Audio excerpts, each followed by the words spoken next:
राधे राधे दोस्तों, लड्डू गोपाल एंड भक्ति चैनल में आप सभी का स्वागत है। और आप सभी को मेरी तरफ से और मेरे परिवार वालों की तरफ से बहुत बहुत होली की शुभकामनाएं। Happy Holi to all of you. Radhe Radhe, जय श्री कृष्ण, जय श्री श्याम। और यहाँ देख सकते हैं होली के दिन की नए पोशाक लड्डू गोपाल और राधा रानी जी ने पहना है। और यहाँ मैं कोशिश करती हूँ कि होली के दिन या कुछ पर्व हो तो उस दिन हम ज़रूर बिल्कुल राधा रानी और लड्डू गोपाल को वृंदावन के पोशाक पहनाते हैं। तो ये वृंदावन से मैं उनके लिए प्यारा सा मुकुट और दोनों के पोशाक लेकर आई थी, जो कि बहुत ही सुंदर है, आप जैसे कि देख सकते हैं। और आप सभी ने होली कैसे मनाई और लड्डू गोपाल और राधा रानी की पिक जरूर शेयर करिएगा, कमेंट करके ज़रूर बताइएगा कि आपको लड्डू गोपाल और राधा रानी की ड्रेस, ये दोनों की ड्रेस कैसी लग रही है। चलिए आप महाराज जी के मुख से सुनते हैं उनके आज के प्रवचन। राधे राधे, जय श्री कृष्ण। मलिना वो सोचते हैं 4 दिन नाम जप करेंगे सारे दुख मिट जाएंगे। तुम नाम जप करने लगे, कुछ लाभ हुआ? अरे कुछ नहीं होने वाला, तुम देख लो करके। उसके दिमाग में माया तो आक्रमण किए ही है। तत्काल नकारात्मक भाव आ जाता है कि नहीं नहीं, जिनको नाम जपने का सौभाग्य मिला है उनको बहुत धैर्यवान होना पड़ेगा। धैर्य कहते हैं लाभ मिले ना मिले, हानि मिले, अपमान मिले, सम्मान मिले, हम किसी भी स्थिति में अब नाम नहीं छोड़ सकते। वो जीत जाएगा माया से। ये नाम का फल नहीं है। हम स्पष्ट आपको कह रहे हैं कि जब से आपने नाम जपना शुरू किया आपका सब मंगल होने लगा। ये नहीं है, ये आपके पुण्यों का है, पूर्व पुण्यों का है। आप निकलना चाहो तो निकल सकते हो, आप न निकलना चाहो तो किसी की ताकत नहीं कि आपको इस माया प्रपंच से निकाल सके। जितना पढ़ाया जाता है उतनी ही परीक्षा होती है, उसके आगे नहीं होती, ध्यान रखना। अध्यापक जितना आपको पढ़ाता है उसी पे प्रश्न करता है। तो जितना आपको सत्संग सुनाया गया, जितने में आपकी भूमिका भक्ति की है जैसी भी, उतना ही प्रश्न होगा, उसके आगे प्रश्न नहीं होगा। यहाँ अखंड भगवान नाम कीर्तन, वाणी का गायन, भगवत चर्चा होती है। तो आपके हृदय में भक्ति का रंग तो बढ़ेगा ही, पर स्थायी तभी हो सकता है जब आप उस रंग को सुरक्षित रखें। इसीलिए कहा जाता है आप निरंतर नाम जप करें। जब तक आपके पाप भस्म नहीं होते तब तक आप धाम नाम रूप लीला का जबरदस्ती आश्रय लीजिए। ये बात हमारी आप समझने की चेष्टा कीजिए। जब आप ये बात नहीं समझते हैं तो आप विचलित हो जाते हैं। अब हमारी तो अश्रद्धा हो रही है, हमारा काम नहीं बन रहा है, तुम नहीं समझते हो। एक साथ सब काम बन जाएंगे, 1 सेकंड में बन जाएंगे। बस तुम धैर्य रखो। जब तक तुम्हारे पाप नष्ट नहीं होते तब तक तुम धैर्य रखो, फिर आगे का रास्ता तुम खुद भाग पड़ोगे प्रभु की तरफ। अभी ये पाप तुम्हारे अंदर संशय, विपरीत भावना, ये सब पैदा कर रहे हैं। तुम धैर्य पूर्वक चलो, खूब सत्संग सुनो, नाम जप करो, फिर आप देखना ये नाम, ये धाम, ये रूप, ये लीला कैसे परमानंद की बाढ़ आपके हृदय में ला। उपासक की जब अत्यंत ममता प्रिया प्रीतम के चरणों में हो जाती है,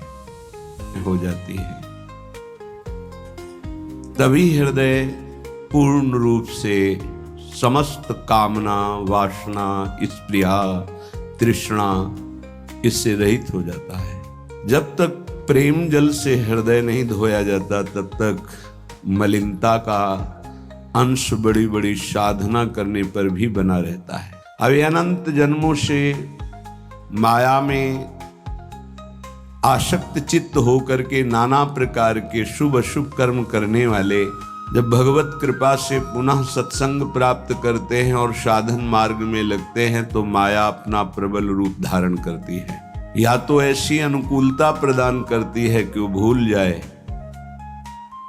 और या ऐसी प्रतिकूलता झोंक देती है कि उसको लगता है कुछ नाम जपने से नहीं, कुछ साधन करने से नहीं, दुख तो वैसे ही घेरे हुए। धैर्य छूट जाता है और भगवत मार्ग से विमुख आचरण करने लगता है। इसलिए उपासक को बहुत सरल ढंग से समझना चाहिए कि पुरानी फसल यदि बाजरा बोई है और बाजरा की रोटी मिल रही तो अगली फसल गेहूं बो दिया तो कल ही नहीं रोटी बना लोगे। 5-6 महीने लगेंगे किसान मेहनत करके, खेती तैयार करके, दाना बो करके, सींच करके, संभाल करके, फिर भी वो अतिवृष्टि, अनावृष्टि, ओले वृष्टि आदि से बच जाए, सुरक्षित हो जाए, तो सुरक्षित अनाज घर आ जाए, फिर वो पीस कर रोटी बना सकता है। तुम अनंत जन्मों से मनमानी आचरण करते रहे, आज नाम शुरू किया है तो वो तूफान नहीं उठेगा, नष्ट करने के लिए वो अपना स्वरूप धारण करेगा। उसकी गुलामी सहते रहे हो अभी, काम क्रोध लोभ मोह मद मत्सर।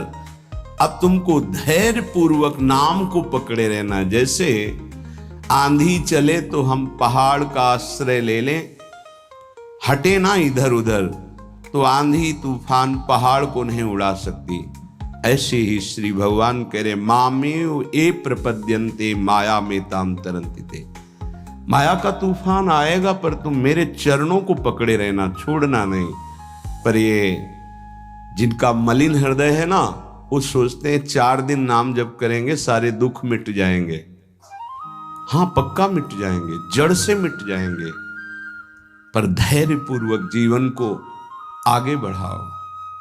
भगवत विमुख होने से तुम्हारा मंगल ही अमंगल है, भगवत सन्मुख होने पर मंगल ही मंगल है। थोड़ा धैर्य धारण करो, तुम्हारी ये फसल तैयार हो जाए, फिर देखना आनंदित हो जाओगे।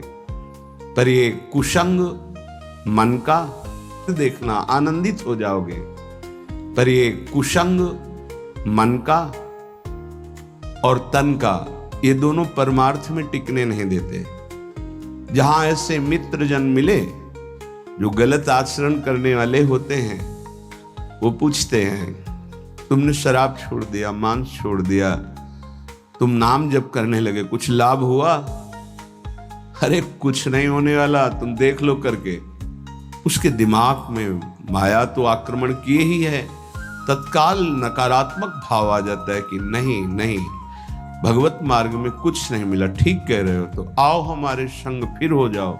फिर वो माया के मलिन आचरणों में उतर जाता है। वो संत द्रोह, भगवत द्रोह उसके हृदय में अपना स्थान बना लेता है। फिर जन्म जन्मांतर, युग युगांतर कब अवसर आएगा भगवत मार्ग में चलने का। इसलिए जिनको सत्संग मिला है, जिनको नाम जपने का सौभाग्य मिला है, उनको बहुत धैर्यवान होना पड़ेगा। इसको ऐसे पकड़ना होगा कि जैसे हम बहुत बीमार हैं और इस औषधि के सिवा अब हमारा कोई रास्ता नहीं बचने का, अब हमको ये औषधि खानी ही है। जा सुनाम भव भेषज हरनि घोर त्रिशूल, तीनों तापों का नाश करने की सामर्थ्य और संसार समुद्र से पार करने की सुदृढ़ नौका, भवरोग की अचूक औषधि नाम है। हमारा भाव बने न बने, भाव बिगड़ जाए, कोई बात नहीं, तुम नाम मत छोड़ना, हमारी प्रार्थना मानना, नहीं तो ये तूफान माया का आपको उड़ा ले जाएगा, परमार्थ में नहीं खड़ा होने देगा।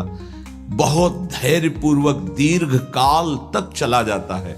धैर्य कहते हैं लाभ मिले ना मिले, हानि मिले, अपमान मिले, सम्मान मिले, हम किसी भी स्थिति में अब नाम नहीं छोड़ सकते।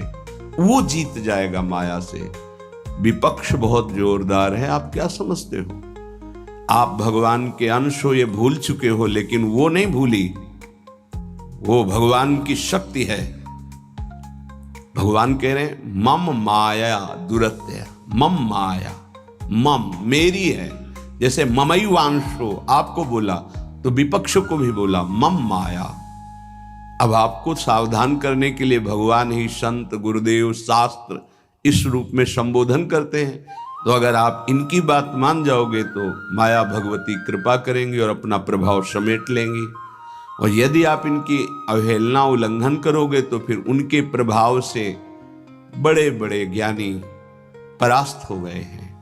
जो माया बहुबार नचावा, जास चरित को लख नहीं पावा, ऐसी विचित्र है, बहुत बहुत विचित्र। जो ज्ञान इनकर चिता परई, बरी आई विमोह बस करई, ऐसी प्रचंड माया है। इसलिए जिनके कानों में आवाज पहुंच रही हो, हमारी प्रार्थना है, बहुत जन्मों से भटक रहे हैं, पहुंच रही हो, हमारी प्रार्थना है, बहुत जन्मों से भटक रहे हैं। ये दुख सुख के प्रलोभन और भय में आकर के नाम न छोड़ दीजिए। ऐसा भी हो सकता है कि नाम जपना शुरू करें, आपकी नौकरी लग जाए, आपका काम बन जाए, आपकी अनुकूलता बढ़ जाए। ये नाम का फल नहीं है, ध्यान रखना, ये नाम का फल नहीं है। हम स्पष्ट आपको कह रहे हैं कि जब से आपने नाम जपना शुरू किया आपका सब मंगल होने लगा, ये नहीं है। ये आपके पुण्यों का है, पूर्व पुण्यों का है। ये नाम आपको सामर्थ्य देखा, दुख और सुख दोनों सहकर परमानंद की प्राप्ति। ये विषयानंद नाम के फल से नहीं। आप नाम जपना शुरू किए, सब कुछ बिगड़ना शुरू हो गया, ये नाम का फल नहीं है। ये आपके पाप नष्ट हो रहे हैं। विवेक पूर्वक चलिए। अगर विवेक नहीं धारण करेंगे तो फिर सब मार्ग छूट जाएगा।